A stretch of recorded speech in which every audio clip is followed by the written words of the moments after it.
tonsils and adenoids are lymphatic tissue. They serve the purpose of recognizing bacteria in your nose and throat and producing antibodies to help you fight infection. The primary reasons that we remove the tonsils are either for recurrent or chronic infection or because of obstruction. According to published guidelines, tonsillectomy might appropriately be recommended if you or your child have had tonsillitis 3 times in at least 3 years in a row, 2 times 5 years in a row, or 7 times in the last year. The night before surgery, it's very important that you don't have anything to eat or drink. Small children can have breast milk up to 4 hours before surgery, or clear liquids like apple juice, water, or black coffee up to 2 hours before surgery.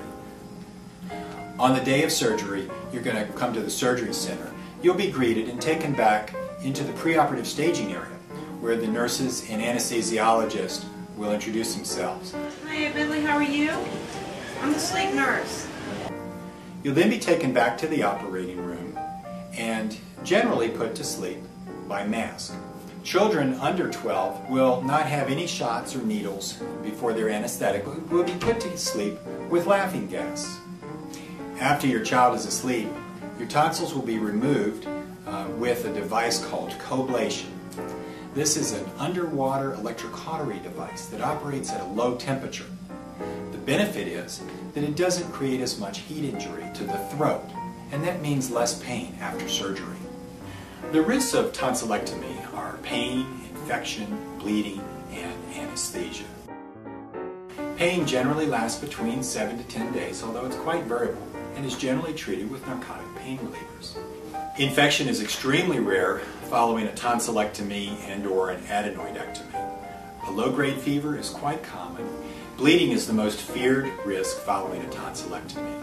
In fact, 1 to 3 out of every 100 patients will require a return to the operating room following a tonsillectomy. It's extremely important that you avoid excessive activity, overheating, really strenuous exertion for a full 3 weeks after surgery. A lot of patients are afraid of anesthesia, but in fact, anesthesia today is extremely safe. I've been told that anesthesia is as safe as driving a car. I know that after surgery you're going to be sore and you may not feel like eating right away. You may eat what you can, but the most important thing is to drink lots and lots of fluids. At least 2 liters a day for patients over 80 pounds. We hope that you'll be well recovered within 1 to 2 weeks, and that this will be the end of the infections or snoring or obstruction that you may have had before.